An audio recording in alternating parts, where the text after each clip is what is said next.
Finally, my jobless and useless wife is dead. Now I can finally breathe, Juma shouted with relief in his voice.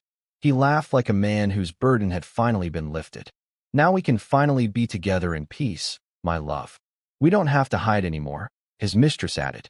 Unaware that his wife could hear every word, Juma and his mistress celebrated her death like a victory. They stood beside her hospital bed, dressed in black, planning her funeral with cold calculation. But what they didn't know was that in just 28 days, the woman they believed was dead would rise, fully aware, unstoppable, and ready to fight back. While they celebrated her death, Ammani lay on a narrow hospital bed, motionless, wrapped in white sheets. Cold air brushed her skin. Machines around her helped her breathe. Doctors had declared her to be in a deep coma. They had declared that her chances of waking up were low. The people she called family concluded that she was dead. What they did not know is that Ammani heard everything. She heard her husband's laugh break the silence of the hospital room. She heard his mistress rejoicing. She heard the scrape of a chair as they sat comfortably beside her bed like guests at a celebration. Her mind screamed. Her body betrayed her. She tried to open her mouth. She tried to lift a finger. Nothing moved. She was trapped inside herself. Juma stepped closer to the bed and looked down at her face. "So this is how it ends," he said. "All that cooking, all that cleaning, and all that suffering that you went through just to please me." He shook his head slowly. "She worked herself to death, trying to impress people who never cared about her." "How pathetic, Pindo," his mistress added as she leaned against his shoulder. "She was always so desperate," she said softly, as if being useful would make her lovable. They laughed, not loudly, not cruel enough to alert the nurses, but cruel enough to destroy a soul. Ammani remembered waking up before sunrise every day. She remembered sleeping after midnight. She remembered standing in the kitchen while her legs trembled from tiredness. She remembered forcing a smile while her back burned with pain. She remembered telling herself, "Just try harder." She remembered all this and more that she had done for 3 years of a marriage that gave her nothing but demands, insults, and empty praise. Now she lay still, listening to them speak about her life like it meant nothing. Juma's mother entered the room with satisfaction written on her face. "So it finally happened," she said calmly. "I warned her. A woman who does too much forgets her place." She looked at Ammani's still body and clicked her tongue. All that effort, and she still failed. "At least now my son is free," she added. Free? That word echoed inside Ammani's mind. Free from her. Free from the woman who gave everything. She is not dead. The doctor had told them earlier. She is in a coma. There is still a minimal chance she could wake up. Juma cut him off. "Let's be honest, doctor," he said. "She is already gone." Ammani heard that sentence clearly, and something inside her cracked. Pindo moved closer to the bed and adjusted the blanket. "She doesn't need all this care anymore," she said gently. "Let nature finish what exhaustion started." Then Pindo leaned toward Juma and whispered, "So, when do we plan the funeral?" They stood beside her, discussing her burial. While her heart was still beating, while her mind was still alive, while she listened to every word. Inside her silent body, Ammani screamed, "I am here. I can hear you. Why are you burying me when I am still alive?" But her lips never moved. And none of them realized that the woman they were mocking was listening, remembering, and waiting. None of them realized that in a few weeks' time she would make them beg. Time stopped for Ammani, but cruelty did not. Days passed. Mornings came with cold light through the hospital window. Night came with shadows and whispers. Ammani lay still through all of it. Her chest rose and fell. Machines breathed for her. Her body rested, but her mind never slept. She listened. She listened to footsteps outside her door. She listened to nurses change shifts. She listened to doctors speak in careful voices. And she listened to her husband slowly erase her. Juma came almost every day. He never held her hand. He never spoke her name with love. He sat near the bed and mocked her. She had no goals. She had no life, just a useless housewife waiting for him to take care of her, he said one afternoon. "Always cleaning, always trying to impress my family." Pindo sat beside him, legs crossed, calm and confident. "She thought suffering would make her valuable," Pindo replied. "Some women don't know when to stop." They spoke like Ammani was already a memory.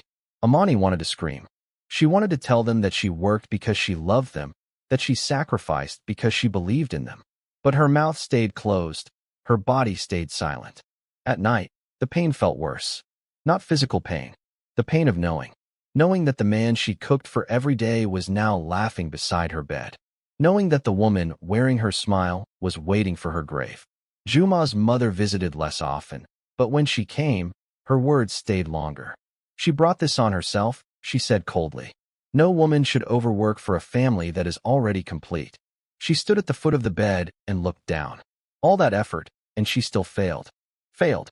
That word burned into Ammani's mind. Ammani heard conversations she was never meant to hear. How long will she stay like this? Juma asked the doctor quietly. 30 days, the doctor replied, his voice calm but firm. And after that, Juma pressed, his tone sharp, almost eager. The family can decide, the doctor said, avoiding eye contact. Decide? Ammani screamed so loud, but no voice came out. She started counting the days in her head. Each day felt like a year. Her mind replayed years of endless labor, aching muscles, silent tears, and the relentless voice demanding, do more, be better. And then she remembered who she really was. Before Juma, before marriage, she remembered the meetings she attended quietly, the papers she signed without attention, the companies she built without noise. She remembered choosing to hide. She wanted to be loved without money. Now lying helpless in a hospital bed, she understood the truth. They demanded everything from her, yet never saw the woman behind the work. Ammani continued counting the days. On the 12th day, the tone had changed.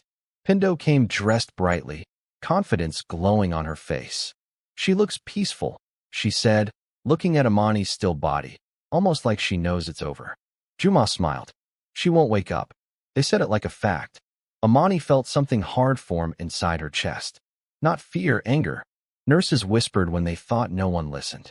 They are planning her funeral already, one said. It's heartless. Another replied quietly. Some people show love only when money is involved. Ammani heard that. She held on to it. Days passed slowly. On the 18th day, her thoughts grew louder. I will not die, she told herself. I will not let them bury me. Her body remained still, but her will sharpened. She remembered every cruel word, every laugh, every plan they made, as if she were already gone. Each thought made her stronger. They will regret thinking I am weak. They will see that I am alive. Every beat of her heart, every shallow breath felt like a small act of defiance. And in that silence, she began to plan. On the 21st day, her finger moved just once. A nurse noticed and froze. Doctors rushed in. Tests were done. Hope entered the room, careful and quiet. Ammani was not ready to die yet. She had to show them who she really was. On the 24th day, her eyes opened for a few seconds. She closed them again. The doctor smiled. She is coming back, he said. That night, when the room was empty, Ammani whispered to the doctor with dry lips, do not tell them yet. The doctor hesitated. Then he nodded. Ammani waited. She listened to laughter. She listened to plans. She listened to greed. And while they counted days until her burial, Ammani counted heartbeats. She was not going to die like they wanted. She was preparing. On the 26th day, Ammani woke fully. The room felt too quiet. Then she heard the steady beep, beep, beep of a machine. Her fingers twitched. Pain rushed through her body like fire. She was alive. Her eyes opened slowly. The ceiling above her blurred then cleared. A doctor stood frozen at her bedside. His face carried shock, then disbelief, then relief. You're awake, he said almost to himself. Ammani tried to speak. Her lips trembled. Her throat burned. She swallowed hard. Yes, she whispered. Tears rolled down her eyes. She remembered everything. Every word, every laugh, every celebration. She remembered her so-called husband's cruel words. Her fingers curled into the sheets. Please, she said after a long silence, do not tell anyone. Not my husband. Not his family. The doctor hesitated. You've been in a coma for weeks, he said gently. They think that you are. I know what they think. Ammani interrupted quietly. Her voice did not shake. That is why I'm asking. After a moment, the doctor nodded. The next 2 days passed slowly, painfully. She learned how to sit again, how to stand without collapsing, how to walk without screaming. At night, when the ward went quiet, her memories returned louder. Their laughter, their plans, her funeral. She did not cry. On the 28th day, she left the hospital quietly, just a small bag and all the strength she had left. She stood outside the house she had once served, the house that had worn her down, the house that had broken her. Noise spilled from inside. Laughter, music, loud voices. Her heart pounded in her chest, slow and heavy, as if each beat reminded her of everything they had stolen. Chairs filled the compound. People wore black. They were actually preparing for her funeral, and they treated it like a festival. She watched from the gate, every step of their arrogance searing her. Her so-called husband moved around confidently, giving orders. "Move those chairs closer," he said. "People will come early." His voice dripped with pride, relief. Pindo moved freely through the house, laughing and pointing like she already owned it all. Ammani's fingers itched to move, her mind screaming in fury. But she stayed still, silent, waiting. She would have liked this, Pindo said casually, glancing around. Simple, cheap, just like her life. They laughed. The sound cut through Ammani's chest. She stepped inside slowly, quietly. Her feet felt heavy, but she kept walking. Someone screamed. The compound froze. Juma turned. Confusion crossed his face, then disbelief, then pure fear. How? How are you alive?" He stammered. "You're supposed to be dead." Pindo froze, her laughter dying in her throat. Juma's mother dropped the cup in her hand. "You were gone. You were buried in our minds," she spat. Ammani looked around, her funeral prepared while her heart was still beating. "Everything we arranged for your funeral, wasted," Juma yelled, fists clenching. His mother's face twisted in rage. "All of it. Gone to nothing." Ammani stayed silent. Her silence was heavier than any scream. It made them shrink. Pindo turned sharply to Juma. "Get her out of here." Ammani looked at all of them calmly. Then her voice finally came, low and steady. "I have heard all of you. You thought I was weak and gone, but I've seen everything and nothing will ever be the same." The room went silent. Their confidence disappeared. Fear spread across their faces. The same faces that had been full of pride just moments ago. Ammani reached into her bag slowly. Her movements were calm, deliberate. She made a call. Just one call. "Proceed with the plan," she said confidently, then waited. Within minutes, Juma's phone rang. He answered casually at first, then his smile disappeared. "What do you mean terminated?" he shouted. This must be a mistake. Another call, then another. Emails flooded his screen. Access revoked, contract canceled, position terminated. His mother grabbed his arm. "What is happening?" she demanded. Juma's hands shook. I've been fired." The words fell heavy. The compound erupted. Pindo froze. Her eyes narrowed. "Fired?" she repeated. "How?" Juma turned slowly toward Ammani. His voice dropped to a whisper. "What have you done? How did you do that?" "I don't understand." Ammani lifted her head. Her back straightened. Her voice did not shake. "You thought I was weak. You thought I was nothing," she said slowly. "That was your biggest mistake. I am a billionaire. I own major companies across Kenya, banks, factories, businesses that decide who eats and who starves." She took one step forward. "I chose silence. I chose a simple life. I wanted to know if I would be loved when I had nothing." Her eyes locked on Juma. "What I found was cruelty." She let the words sink in. "I heard you celebrate my death. I heard you plan my burial. I heard you laugh while I lay on a hospital bed, unable to move." Her voice hardened. "So I decided to answer you properly." She lifted her phone slightly. "Juma, you are finished. No company under me will ever hire you. No partner will touch your name. No bank will trust you." She paused. "You will wake up every day knowing that the woman you buried alive is the one who closed every door you will ever knock on." Juma shook his head wildly. "No, no." Ammani did not raise her voice. "I will make sure you regret every insult, every laugh, every second you thought I was disposable." Silence crashed over them. Juma's knees gave way. His mother screamed, "You're lying. This is impossible." Ammani raised her phone. Documents glowed on the screen. Ownership papers, signatures, proof that could not be denied. They started begging. Juma walked towards her. "I didn't know," he sobbed. "Please forgive me." His mother followed, crying loudly. "We were wrong," she pleaded. "We didn't mean it." Pindo stepped back slowly. Her eyes moved from Ammani to Juma. "So you have nothing now?" Juma said nothing. Pindo laughed bitterly. "So you are broke?" She picked up her bag. I stayed because of your money, she admitted, her voice cracking, almost screaming. But you have nothing now. Nothing. I don't stay for broke men. And she walked away. As Pindo's footsteps echoed away, Juma froze. His chest tightened. His hands shook. Betrayal burned through him like fire. All this time, he had believed he controlled everything. And now everything had collapsed. He looked around the room at the chaos, at Ammani's calm, untouchable gaze, and felt the crushing weight of reality. He had lost it all. Ammani stood above it all, untouched by the chaos around her. She did not shout. She did not cry. Her calm was worse than anger.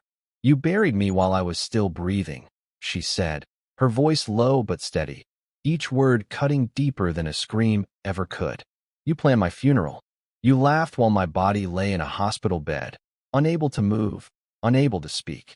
Her eyes moved slowly from face to face. She made sure each of them felt seen.